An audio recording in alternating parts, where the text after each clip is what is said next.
Das Ding ist, ich habe in 1980 am 1. Januar in Chapora, in dem Haus, wo ich gelebt habe, mit ihr beschlossen, dass ich höre auf mit der Kifferei, weil ich konnte nicht mehr damit umgehen. Ich bin geflogen wie so ein Affe durch im Universum, also ich habe irgendwie einen Landungsplatz gebraucht und jedes Mal, wenn ich gezogen habe, dann tschuck, tschuck, tschuck, tschuck, tschuck, würde es mir unwohl. Und ich habe länger dagegen gekämpft und gemerkt von, wow, weißt du, das Ding, das ist in diesem Augenblick stärker als ich bin. Also ich war kein Chef über die Blabla, die im Gehirn abläuft. Da war ein anderer, der mir irgendwie den Spaß vermasselt hat. Das war ich natürlich selber, aber manche Sachen brauchen Zeit, um zu erkennen. Und ich gehörte zu dieser Bomschanka-Gattung, die da mit Chillen durch die Welt zieht und da raucht von morgens früh bis abends spät, so wie mein guter Freund hier, die das auch geliebt hat, weil er hat immer gesagt, Machla, it's good for the brain. Und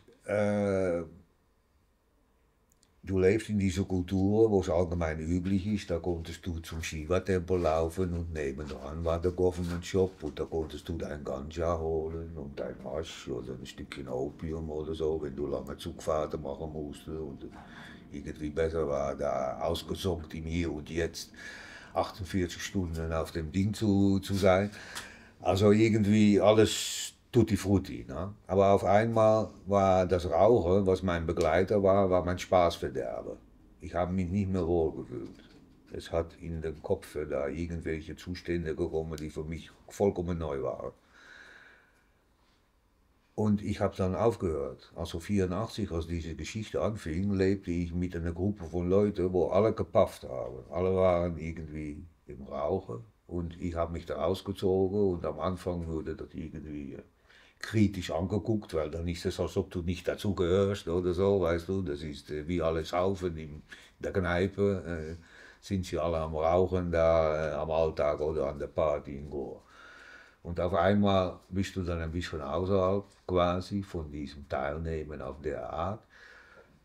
Und ja, die anderen machen ruhig weiter und naja, ich habe halt liegen gelassen, habe mich nicht mehr damit bemüht und bist du ein bisschen anderes unterwegs. Dann kommen wir nach 84 und die anderen, die machen alle weiter.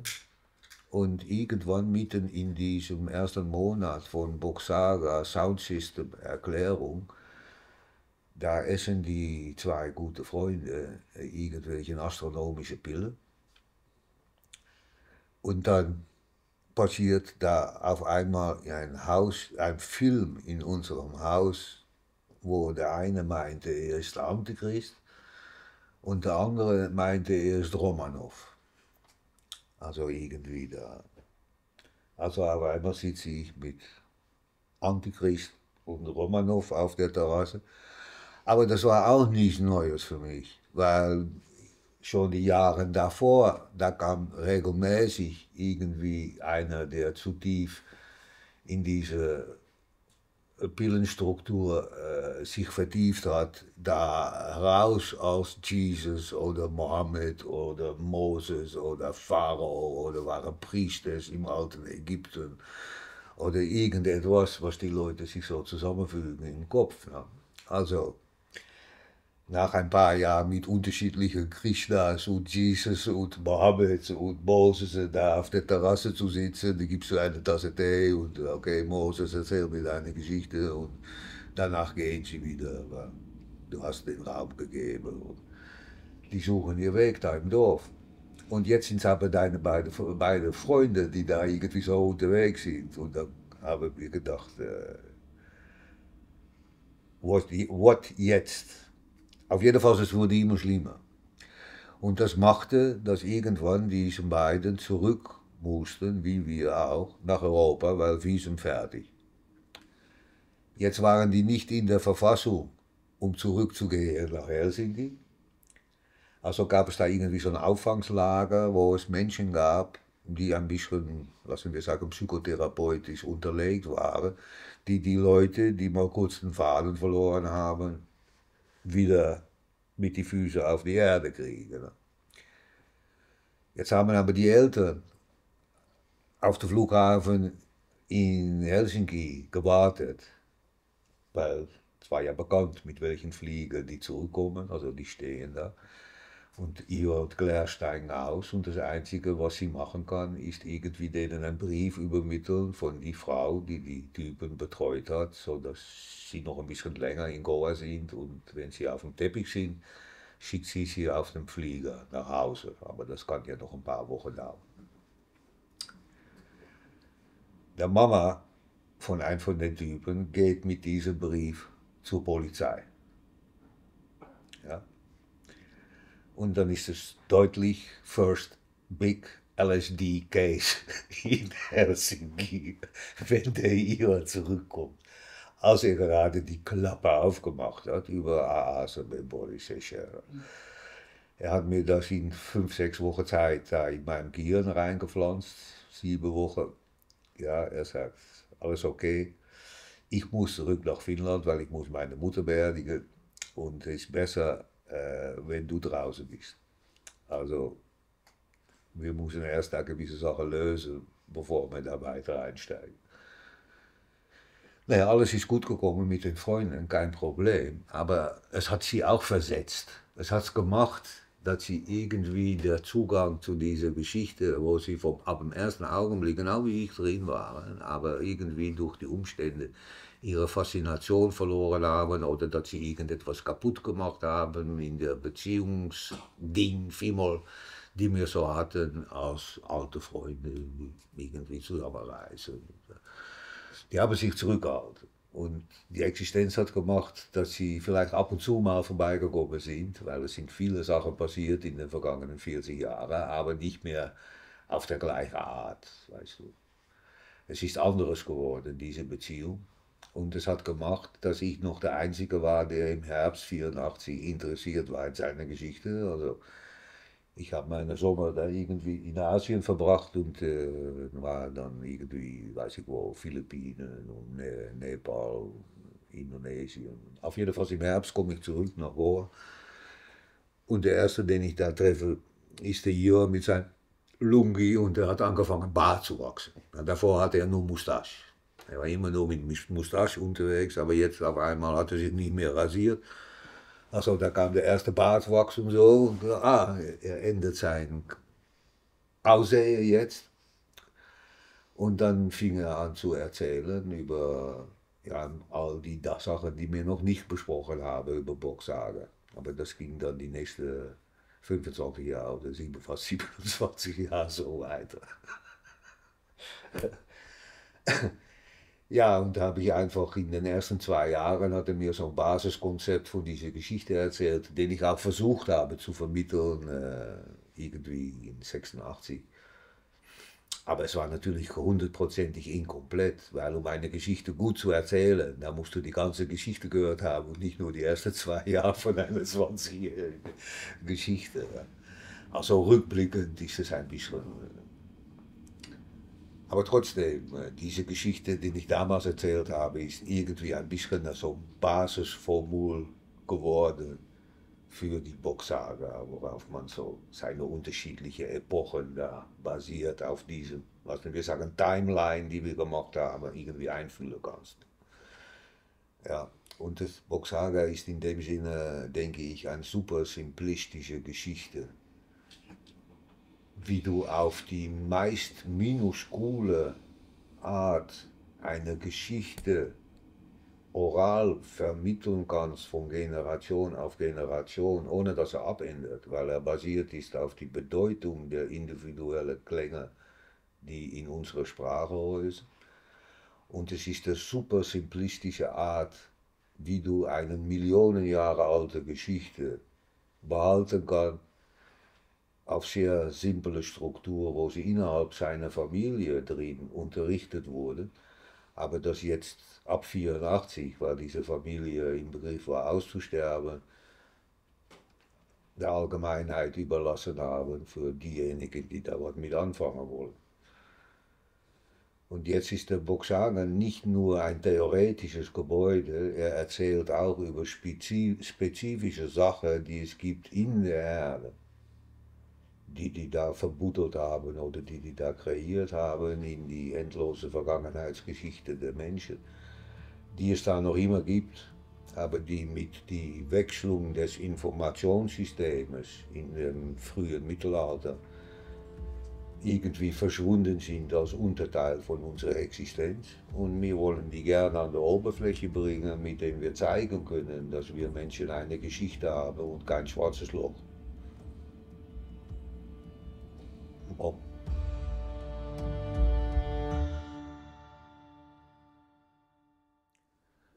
Die ganze Boxsaga ist basiert auf 29 Klänge in das Root-Alphabet. Und das sind die Klänge, die die meisten Leute auf dieser Welt bekannt sind, weil wir sie gebrauchen in dieser Art von Schreibweise, die wir hier im Westen haben, mit A, B, C, D, E, F, G. Also das zeigt, dass Klänge ein Zeichen haben. Das andere Teil von Boxhaga ist, dass die Klänge nicht nur ein Zeichen haben, wodurch du eben dieses Schreibsystem introduzieren konntest, aber dass die Klänge auch eine Bedeutung haben. Und diese Bedeutung von den Klängen A, B, C, D, E, die sind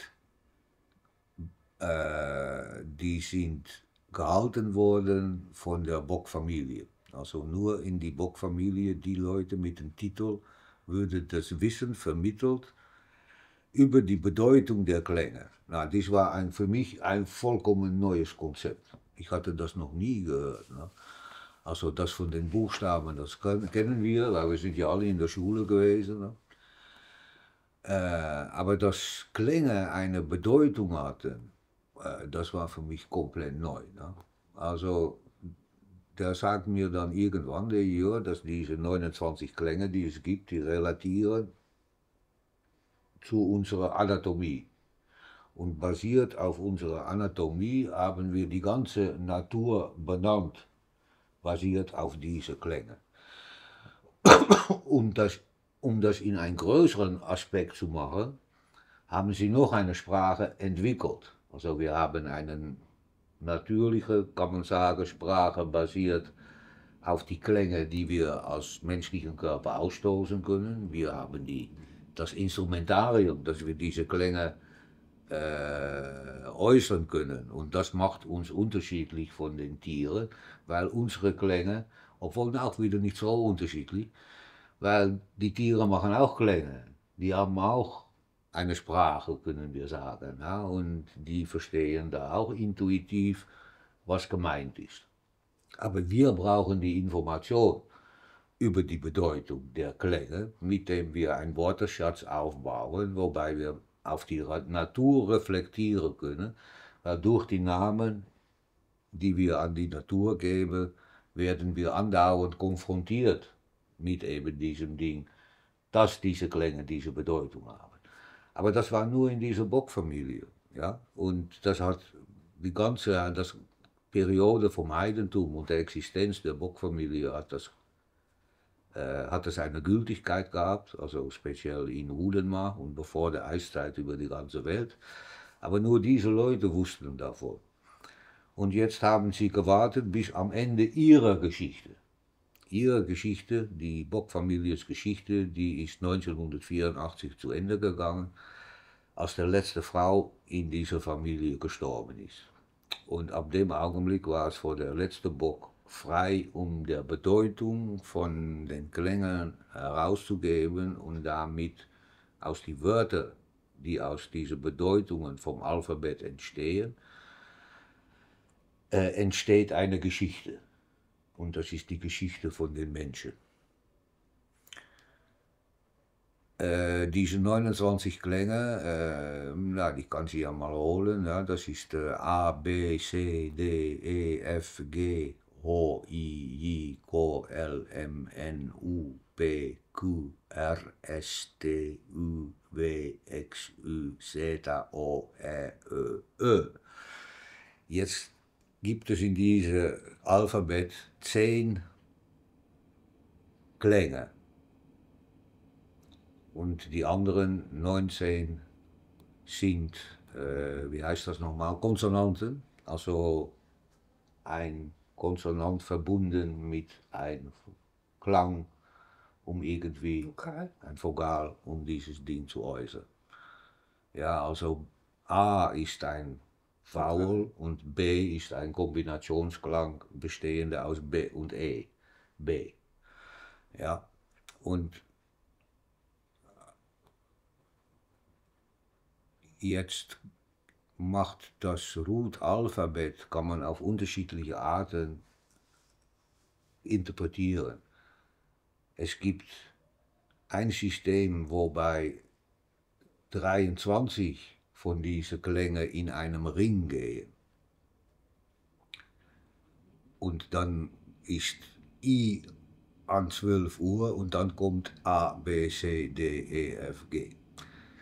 Jetzt diese Ring von Klängen, die erzählt eine Geschichte. Und dann gibt es noch diese 7 Symbolen außerhalb dieser Ring. Es gibt 23 in der ersten Ring, weil der Klang I wiederholt wird. Ja, also es sind 22 verschiedene Klänge in diesem 23 gegliederten Ringsystem mit der Bedeutung von diesen Klängen. Und der Bedeutung daraus entsteht eigentlich unsere ganze Geschichte. Und da bedeutet der Klang A, Aser. Und jetzt muss ich natürlich ein bisschen darüber nachdenken, ob ich jetzt anfange zu erklären über Aser oder nicht. Weil dann wird es unheimlich viel. Dann sitzen wir hier noch Stunden. Also einfach, um mal nur die Bedeutungen auf den Tisch zu schmeißen, können wir durch das Alphabet gehen, wo es dann geht: I, A, B, C, D, E, F, G, H, I, J, K, L, M, N, U, P, Q, R, S, T, U, W, I, A, B, C. Also links von der I ist der W, was ihr in Deutsch der V nennt, wird in Root der W genannt. Und dann kommt I und dann auf der anderen Seite kommt A. W, I, A. Ja? Der I in dieser ganzen, also wir sagen, grafische Vorstellung, ja, der zeigt der 12 Uhr auf der Glock und es ist der Nordpol auf einem Ball. Also der Glock ist mehr zweidimensional, ja, wie im Buch, aber der Ball ist dreidimensional. Ja? Daraus entsteht die Geschichte von diesen 2 Sprachen, die aus diesem I da am Nordpol kommen, und das ist das, was wir heute Schwedisch-Finnisch nennen und heute Finnisch nennen. Und Schwedisch-Finnisch hatte ursprünglich einen anderen Namen, und der Name war Root. Und die Leute, die Finnisch gesprochen haben, die nennen wir Vaner. Die Leute, die Root gesprochen haben, sind die Aser. Also wenn du diesen ganzen Zirkel folgst, fängt er an mit A, Aser und endet mit W, Vaner, und der Klang I ist dazwischen drin. Das ist auch der Grund, warum diese Burg an der Nordpol, da, wo der Ior sein 18. Jahrhundert in Finnisch heißt dieser Platz Viapuri, der Burg von WIA. Ja, also das Alphabet geht auch WIA, via. Via B, C, D, E. Via B, C, D, E, F, G, O, I.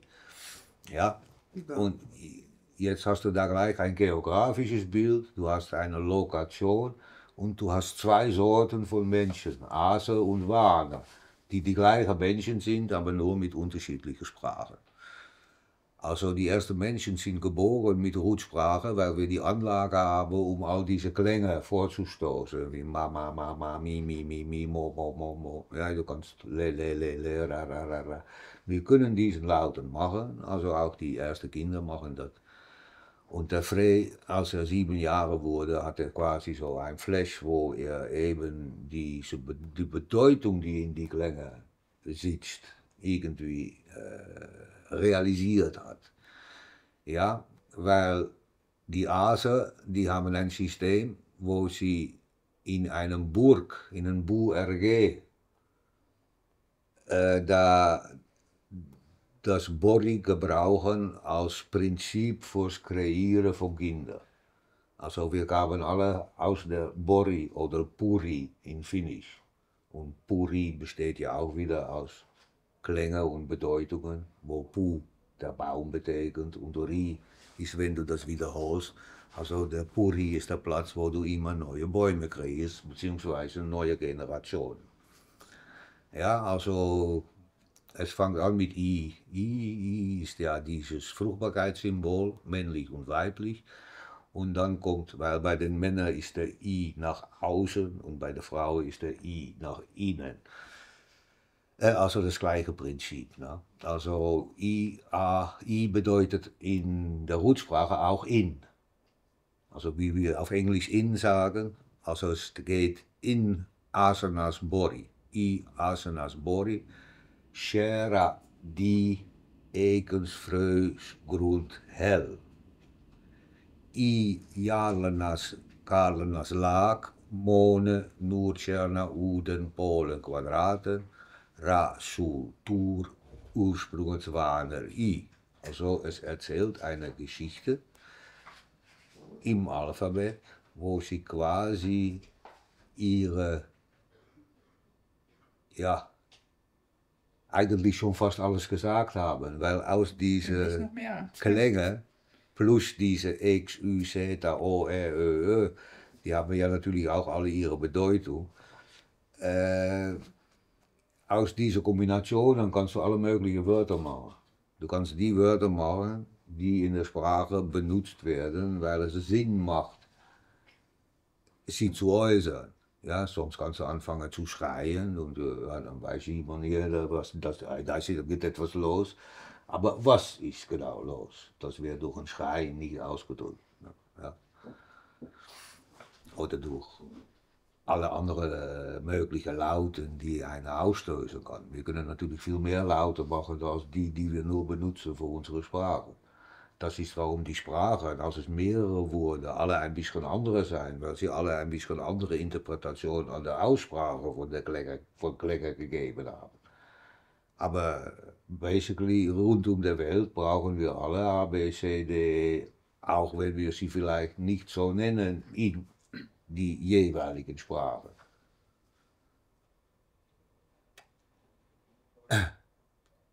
Also, wo waren wir? I, A, B, C, D, E, F, G. E ist der Eiche. F ist Frö, also der Samen. G ist Grund, also dieser Samen fällt auf den Boden, auf den Grund in hell. O. Jetzt, O ist eine Kombination von O und O. Und O ist eine Klang in Rut, die spezifisch anderes ist als bei uns. Unseren O ist ein Ring, aber im Rut ist ein Ring U und O ist ein A mit einem Vollmond drauf. Ja? Da ist der Vollmond drauf. Und bedeutet Fluss. Genau wie Ö, der Klang Ö ist ein Ring mit 2 Punkten drauf. In Rutsprache ist Ö eine Insel. Und Ö mit einem Strich dadurch ist auch eine Insel. Eine andere Art von Insel.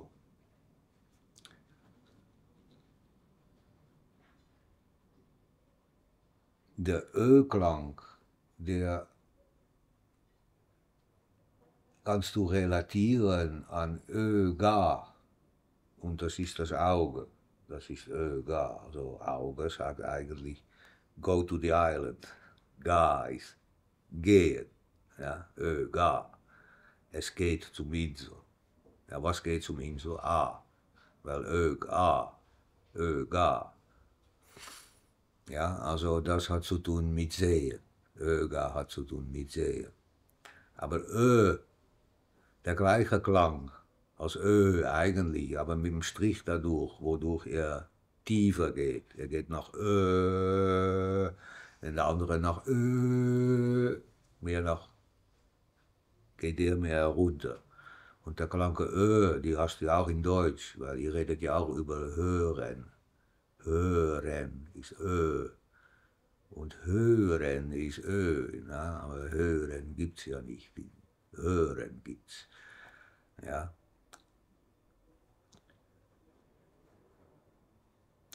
Muss ich noch ein anderes Beispiel dazu fügen, besser. Ja, es gibt ja Wörter, viele Wörter, also speziell in Finnisch, die haben voll von diesen Ö und Ä und alles doppelt hintereinander, wenn sie länger oder kürzer gesprochen werden. Also das ist das Problem in der finnischen Sprache, wodurch solche Wörter entstehen.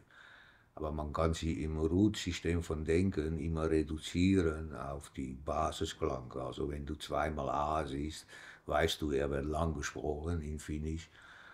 Aber vom Root weißt du, ob er länger oder kürzer gesprochen wird. Und du kannst das irgendwie modellieren in eine geschriebene Sprache. Aber die Menschen lernen ja erst die gehörte Sprache. Du lernst ja die Sprache über deine Eltern, die mit dir quatschen, wenn du da in der Wiege rumliegst. Ne? Oder die Liedchen vorsingen, mit dem du Klänge und Assoziierungen einfacher erhalten kannst in deinem Kopf. Ne? Ja.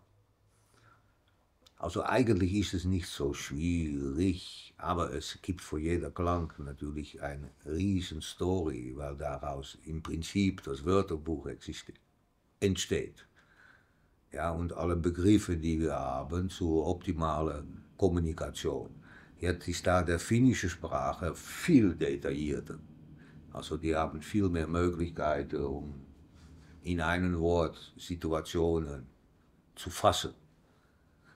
In das System. Es ist auch ein mathematisches System, wie diese Sprache konfiguriert worden ist. Ne? Und das macht ihm enorm. Es ist eine enorme Sprache. Ja. Ich denke, es ist die größte Sprache, die es gibt auf der Welt. Was auch Sinn macht. Speziell von der Zeit, wo wir die Namen der Natur noch gelernt haben, weil wir mit der Natur und in die Natur gelebt haben. Ja. Also unsere Sprache hat sich in unserer Zeit komplett verwandelt, weil er viel mehr auf die Errungenschaften von unserer Kultur, seit wir das alles selber machen, fixieren und dann kommen da neue Materialien rein, noch mehr Laboratorienprogramm, wodurch sich die Wörter unheimlich schnell abändern in eigentliche Abstraktionen. Also wir leben heute viel mehr mit Abstraktionen, um irgendwie Dinge anzudeuten als Realitäten. Weil die Realitäten findest du nur in der Natur. Und da wir uns ein wenig entfernt haben von der Natur, werden wir nicht mehr erinnert über die spezifischen Formen, die die Natur herstellt. Ja, und das ist, warum warum wenn du zum ersten Mal einen Eichenbaum siehst und du siehst eine Eichel, ja, dann jeder Bub, der da guckt, der denkt, naja, Eichel, das nennen die das Teil ja auch. Also es muss etwas miteinander zu tun haben, diesen Baum und diesem Ding. Ja, und dann kommst du zu all diesen Wörtern, die es gibt, wie Rut und Stamm und Ast und Zweig und Blatt und Löw und wie es alles heißt. Ne? Ja, wodurch der menschliche Geist der Vergangenheit viel mehr sich an den Bäumen orientierte, die ihre Wurzel in den Boden haben und ihre Krone in der Luft. Ja, als ein, lassen wir sagen, majestuöses Form von Existenz. Wenn die Bäume ja eigentlich die größten lebendige Organismen sein, die es gibt. Ja. Das Wichtige sind ja auch die Mächte, dass die Macht, jede Macht dem Sound noch eine neue Perspektive gibt. Ja, klar. Ja, und das ist ja der Multiplikator. Ja gut, aus dem Alphabet kommen natürlich die Erklärungen, oder? Also diese Geschichte. Also sie erklärt, was Aser sind, sie erklärt, was Castell oder Borri ist, sie erklärt, warum geht es, wenn wir über Cher, Ra sprechen, was eine Kombination von zwei Begriffen ist, Cher und Ra. Ja, D ist die, meaning saugen oder trinken, also was wir alle als Kinder machen, wenn wir wachsen an der Zitze von der Mutter. Ja, F ist Frö, da geht es um Samen. Also von den Samen, da wächst alles, da kommt alles. Also es ist so ein gegebenes Ding. Aber der Samen, der muss auf dem Boden. Ja, sonst kann er nicht wachsen. Er wächst besser auf dem Boden. Ja. Das ist auch, warum die Leute in der Vergangenheit eigentlich alle auf dem Boden gelebt haben, weil sie liebten den Kontakt mit Mutter Erde. Ja. Und natürlich kann man sich dann angenehm machen. Man muss auch nicht fanatisch sein. Kann das auch unterschiedliche Art von Denken, kannst du das erleben. Ne? Ja, und der Grund, wo alles anfing, ist genau Ho. Das ist diesen O mit diesem O, mit diesem Fluss dahinter, der A mit der Vollmond. Der Fluss, also es ist der Fluss, der Spermafluss und der Machlerfluss, die durch ihre Gebenkultur, ihre ausgiebige Kultur sich in ein System über die ganze Welt verbreitet hat, in ein Fünfkastensystem. Ja, und das wird eigentlich erklärt an der Hand von all diesen individuellen Aspekten, weil nach Ho kommt wieder I. Weil dieser erste Teil, I, A, B, C, D, E, F, G, Ho, ist ein Abschnitt, es ist eine Geschichte. Dann kommt die nächste Geschichte, weil nach Ho wieder I kommt I, J, Ko, L, M, N, U, P, Q. Das ist nochmal eine Geschichte. Ja? Also du kannst gehen von Ho bis Ko, Ho, I, J, Ko, weil Ko endet auch wieder wie Ho, mit ein O, mit ein A, mit der Vollmond drauf. Also Ho, I, J, Ko, das ist so viel wie hell ist ja der Abschluss von der erste Teil der Geschichte, I, J, Ko, in Jarler und Karler. Jarl und Karl sind zwei Kasten von Menschen, wobei die Jarl-Männer die Eltern sind von den Kar, oder Vater ist von den Kar-Männern und Frauen. Jetzt, was kommt nach diesem Ho, I oder I, J, Ko, kommt L. Also I, Jarlenas, Karlenas, Laag. Laag bedeutet Gesetz. Also der Klanke L bedeutet 11, bedeutet Gesetz. Und in dieser Laag sind all diese Naturphänomene, genannt Monde, de Moon, Noordstjernen, de Noordster, U-Uden, P-Pole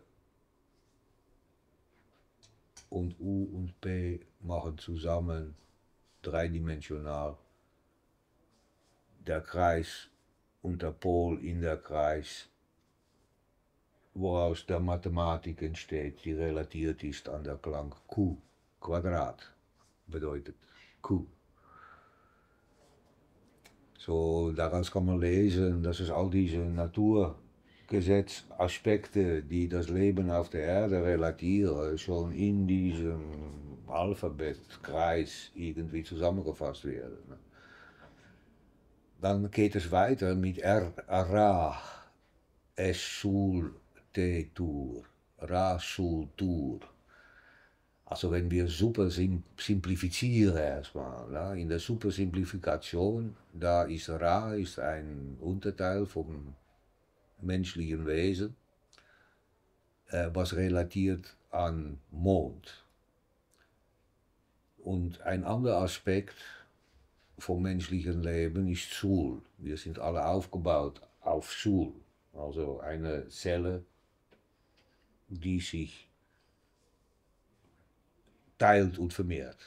Ja, also es ist eine Spermazelle, die kommt auf ein Ei und wenn in das Ei eintretet, fängt sofort die Zellteilung an. Und dann entsteht der Körper. Ja, aus diesem Frö, F, und diesem Ei von der Mutter, die das ganze Lebewesen fortbringt. Weil sie das System hat, wodurch es möglich ist. Also die Männer können sich selber nicht kopieren, aber die Frauen, die können und die Männer und die Frauen kopieren.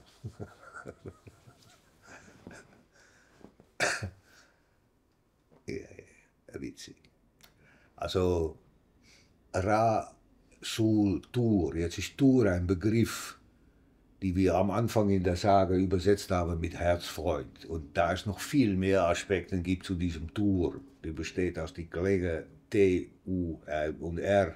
In 8 verschiedenen Mächten, jeder einzelne Klang. In Klang, genau. Weil umgekehrt ist Tur, R, U, T, Root. Oder? Also es relatiert an der Root und es relatiert am Herz. Ja. Jetzt haben wir Männer und Frauen unser Herz in den Hosen. Also das Herz ist das Zentrum vom Körper, was das meist gefühlige Teil von all deinem Organismus ist. Da ist das Zentrum. Also da kommt die E-Motion. Also wenn der E in Motion gebracht wird, also wenn da Aktivität gefühlsmäßig oder körperlich, dann kommt das in Live, lassen wir so sagen. Ja, es gibt die Ruhephase und es gibt wo diese Teil vom Körper durch irgendetwas macht, dass sie sich stimuliert, lassen wir so sagen. Oder sie wird aktiv oder lebendiges. Ja, also dadurch kommen natürlich auch all diese Begriffe, die wir haben, so wie wir Menschen sind, zugehörig in der Vergangenheit an verschiedene Stände, an verschiedene Stund. Ja, und das einzige Teil am Körper, wo diese Stände und Stund sichtbar werden, ist bei den Männern. Ne? Weil das Ding kann hangen und das Ding kann stehen. Also es ist ein Sort von Magic Stick. Unser liebster Freund. Ja. Es ist schon irre. Ja. Und dann kommst du in die ganze Geschichte von wie in der Unterteile von der Dödel da in verschiedene Stände sich unterschiedliche Dinge abspielen, die in unterschiedliche Assoziierungen hervorrufen. Also Rasultur will so viel sagen, wie dass die beiden irgendwie Herzfreunde sind auf eine Art, weil sie eigentlich das Leben auf der Erde regulieren. Die Flüssigkeiten, die Winde, alles wird nur in Bewegung gesetzt durch Mond. Ja? Die Existenz ist basiert auf Sonne, das Licht und der Klang. Aber der Mond reguliert die ganze Flüssigkeiten und die Möglichkeit, dass wir uns überhaupt bewegen können. Ja? Also, dann kommen wir zu Ende vom Alphabet mit Ursprung. Also alles hat einen Ursprung. A well, a spring. Es spritzt raus. Tschagabomba. Manifestation. Ja, und Ursprung hat viele Lagen. Weil du kannst in viele Ursprünge gehen. Abhängig, ob du auf der Erde oder von der Erde oder in der Erde oder von dir selber oder in dir selber. Also dann kommst du zu Ursprung, Wane. Und das endet und fängt wieder an mit I. Also der Ursprung von den Wane ist bei I, so wie der Ase der Ursprung sind, außen I. W-I-A. Ja? Also beschreibt zwei Kulturen, die in der Paradise-Zeit basiert auf diese zwei Sprachen ihre Existenz feiern konnten, wobei nur der Pirouette-Familie, die Bock-Familie, Bescheid wusste über die Bedeutung der Klänge.